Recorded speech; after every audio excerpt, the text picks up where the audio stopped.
Media trial चलाया जा रहा था शंकराचार्य के विरुद्ध और कोर्ट के बाहर ही फैसला कर दिया जा रहा था। देखिए, सारा अमला एक तरफ से भ्रष्ट नहीं हो सकता, सब लोग एक तरफ से किसी के कब्जे में नहीं हो सकते। कहीं ना कहीं कोई ना कोई तो होगा जिसके अंदर धर्म जागृत होगा, कहीं तो कोई होगा जिसके अंदर न्याय जागृत होगा। लोगों के मन में तरह तरह की आशंका कुशंका पैदा होने लगी थी। ऐसा लगने लगा था जब न्यायाधीश ने पूछा कि बच्चे कहाँ हैं, जवाब नहीं दे पाए। हमारे साथ उन बच्चों का क्या कनेक्शन है वो बताइए। जो सरकारी वकील हैं उन्होंने ही खड़े होकर के कह दिया कि नहीं, ये बच्चे वहाँ पढ़ते लिखते नहीं है, इनसे वहाँ लेना देना नहीं। हरदोई के कोई हरदोई जिला है, उस जिले के किसी विद्यालय में संस्थागत छात्र होकर के वो परीक्षा दे रहे हैं और कहानी बनाई जा रही है कि हमारे आश्रम में हमारे साथ रह रहे हैं और हम उनको बात नहीं करने दे रहे हैं किसी से। देखिए, अभी तक जितना बड़ा प्रचार किया जा रहा था कि आश्रम में बटुकों का शोषण, गुरुकुल में बटुकों का शोषण और इनके यहाँ ये होता है, ये जो बात चलाई जा रही थी उसको तो जो एजी हैं उन्होंने ही समाप्त कर दिया। उन्होंने ये कह दिया कि इस आश्रम में ये बटुक नहीं रहे। हम लोग पहले से कह रहे थे कि हमारे यहाँ वो नहीं रहे। आज वो बात जनता के सामने साफ साफ प्रमाणित हो गई। तो ऐसी परिस्थिति में जो कहानी बनाई गई थी वो तो पूरी तरह से ध्वस्त हो गई। ये भी कहा गया वो तो बच्चे वो हरदोई में संस्थागत छात्र रहे हैं, वो परीक्षा दे रहे हैं अभी। गुरु जी, कोर्ट ने यह भी कहा जुबिनल में क्यों नहीं है वो जो आरोपी है कस्टडी में, ये भी पूछा गया सवाल। हाई कोर्ट ने ये कहा है कि जो उनके अंडर में है ब्रह्मचारी के, वहाँ से जुवेनाइल कोर्ट जो है बच्चों को उनके कस्टडी में दिया जाए। ये देखिए, ये आज जो हाई कोर्ट ने कहा है यही कार्यवाही पहले दिन से थाने में जब वो गए थे सूचना लेके वहाँ होनी चाहिए थी। जब वो एसपी और उससे ऊपर के रैंक के अधिकारियों को ईमेल आदि कर रहे थे तो वहां से ये डायरेक्शन आना चाहिए था कि पहले बच्चे को जुवेनाइल में भेजो, मेडिकल कराओ आदि आदि।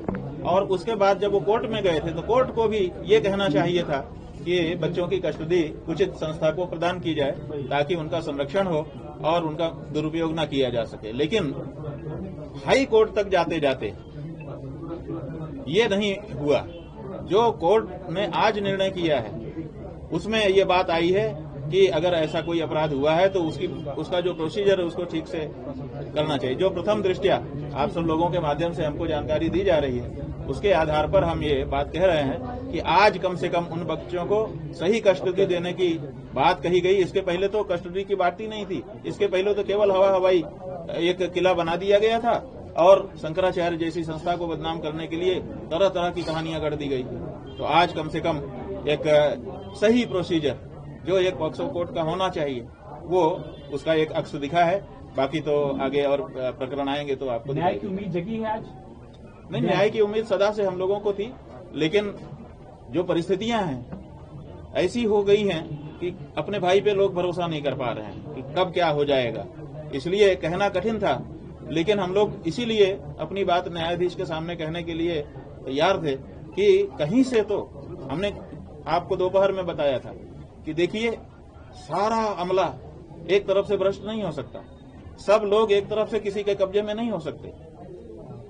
इसलिए कहीं ना कहीं कोई ना कोई तो होगा जिसके अंदर धर्म जागृत होगा, कहीं तो कोई होगा जिसके अंदर न्याय जागृत होगा, कहीं तो कोई होगा जो सही और गलत को रेखांकित करके परिभाषित करेगा। तो कहीं ना कहीं कोई ना कोई होता है। इसलिए अपना संघर्ष जारी रखना चाहिए और कहीं पर थोड़ी बहुत इधर उधर बात आ जाए तो उतने से घबराना नहीं चाहिए। आप देखिए, पूरे देश का जो हिंदू समुदाय है वो बहुत आहत था कि ये क्या हो रहा है। लोगों के मन में तरह तरह की आशंका कुशंका पैदा होने लगी थी। ऐसा लगने लगा था कि हमारे गुरु ने कुछ गड़बड़ी की है। आज कम से कम प्राइमा फेसी ही सही, प्रथम दृष्टया ही सही, कम से कम ये बात न्यायालय के माध्यम से देश की जनता को, हिंदुओं को और जो भी सच्चे न्याय के पक्षधर लोग हैं, चाहे वो दूसरे भी धर्मों में क्यों ना हो, कम से कम उनको पता तो चला है कि नहीं, कहीं न कहीं सुनवाई होती है और कहीं न कहीं न्याय होता है। गुरुजी, मानी जाएगी कि पहली ये जीत जो है आप जो कहते आ रहे हैं, जो चीज आपने कही थी, पहली बात तो आपने ये कहा था कि जुबिनल में जाने चाहिए बच्चों का, दूसरी आपने कहा कि कभी भी बटुक यहाँ पर आए नहीं। उन दोनों बातों पर आज मोहर लगी। आज जो है बिल्कुल सही है आपका कहना। हमने आरंभ से दो बातें कही थी कि देखिए, जो कुछ हुआ है, क्या हुआ है कौन जानता है, कहाँ क्या हो रहा है, हम सब चीज का तो जानकारी लेके बैठे नहीं। किसके साथ किसने क्या कब क्यों किया, ये सब अलग बात है। हमारे साथ उन बच्चों का क्या कनेक्शन है वो बताइए। तो आज न्यायालय में जो सरकारी वकील हैं उन्होंने ही खड़े होकर के कह दिया कि नहीं, ये बच्चे वहां पढ़ते लिखते नहीं है, इनसे वहां लेना देना नहीं है। तो एक बात साफ हो गई। और दूसरी बात, हमने शुरू से कहा था कि पॉक्सो एक्ट लगाया गया है और पॉक्सो एक्ट कहता है कि तत्काल अगर किसी माइनर के साथ कोई मिसहैपनिंग हुई है तो तत्काल बच्चों को सही कस्टडी में दिया जाए। और ये हिस्ट्री सीटर की कस्टडी में कैसे बच्चे रह रहे हैं, तो आज उसका भी जवाब कम से कम मिला है। जब न्यायाधीश ने पूछा कि बच्चे कहाँ हैं, जवाब नहीं दे पाए, कह रहे हैं कि परीक्षा दे रहे हैं बच्चे, रेगुलर परीक्षा दे रहे हैं।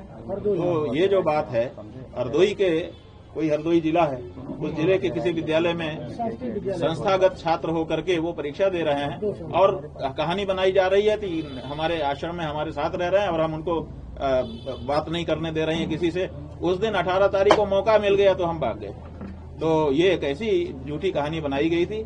आज कम से कम इस बात की तसल्ली है कि जब न्यायालय में बातचीत हुई, और सबसे अच्छी बात यह है कि न्यायालय में जो बातचीत हुई वो ऑन कैमरा माने ऑनलाइन था। बहुत सारे लोग, हजारों लोग देश के, वो उसको कार्यवाही को देख रहे थे। पक्ष की भी दलीलें देख रहे थे, प्रतिपक्ष की भी दलीलें देख रहे थे, जो प्रमाण दिए जा रहे थे वो भी देख रहे थे।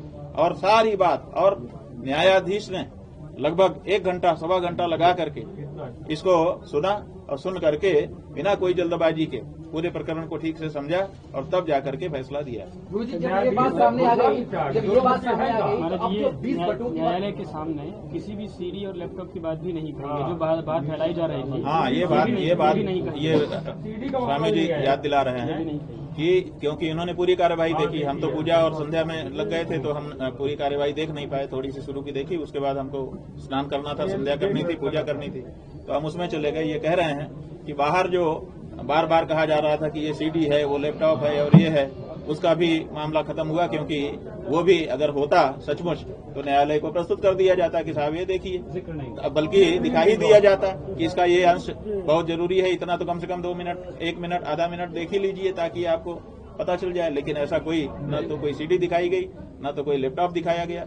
इसका मतलब है कि ये मीडिया ट्रायल चलाया जा रहा था शुक्राचार्य के विरुद्ध और कोर्ट के बाहर ही फैसला कर दिया जा रहा था। आज कम से कम इस प्रवृत्ति पर न्यायालय ने अंकुश लगा दिया। लैपटॉप नहीं दिखाई गई, 20 बटुकों की बात जो पहले कर रहे थे वो भी नहीं कही गई। यही नहीं, जो बात कही जा रही थी कि 20 बटुक हैं, अगर वो 20 बटुक थे तो आज उनको पेश कर देते, आज मौका था। पहले वो 2 को भी नहीं पेश कर मानहानि करेंगे। इसलिए ये भी बात, अब देखिए, अभी तो ये एक ऑर्डर आया है, अभी इसको देखते हैं। मानहानि जो की गई है उसके बारे में भी विचार किया जाएगा। मानहानि भी हुई है और बहुत लोगों को ठोकर भी लगी है, तो जिनको ठोकर लगी है सब लोग अपनी तैयारी कर रहे हैं, वो भी अपना इस पे करेंगे। तो मानहानि गुरुजी किया गया है। फौरी तौर पर क्या आपको बताया है कि क्या हुआ है? वकील ने कहा कि हम लोगों ने आपका पक्ष न्यायालय में ठीक से रख दिया। न्यायालय ने बड़ी शांति के साथ हमारे पक्ष को सुना। फिर जो सरकारी पक्ष था, अभियोजन पक्ष, उनको भी विस्तार से उन्होंने सुना, सबको पूरा समय दिया और अंत में उन्होंने कहा कि ये जो आप लोगों ने हमको अपना आर्गुमेंट, बहस सुनाई है, इसको हमने सुन लिया है, हम अपना फैसला रिजर्व कर रहे हैं और जो उसका ऑपरेटिंग पोर्शन है जिसके लिए आप आए हैं, शेल नॉट बी अरेस्टेड, गिरफ्तारी की बात नहीं है, ये उन्होंने कहा। ठीक है, बाकी आप सहयोग करेंगे पूछताछ में? कोई ऐसी हम तो पहले हर चीज के लिए सहयोग थे, अब पूछताछ में क्या बात हो गया ना। हाँ, एक बात ये भी है कि जो इन्फॉर्मर थे, शिकायतकर्ता जी महाराज की ओर से एक अधिवक्ता ऑनलाइन जुड़ी हुई थी।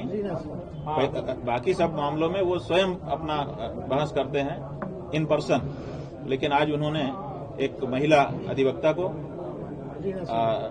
हायर किया था, रीना सिंह जी, उनका नाम जैसा कि आप बता रहे हैं। रीना सिंह जी ने ऑनलाइन जुड़ करके उनका भी पक्ष रखा।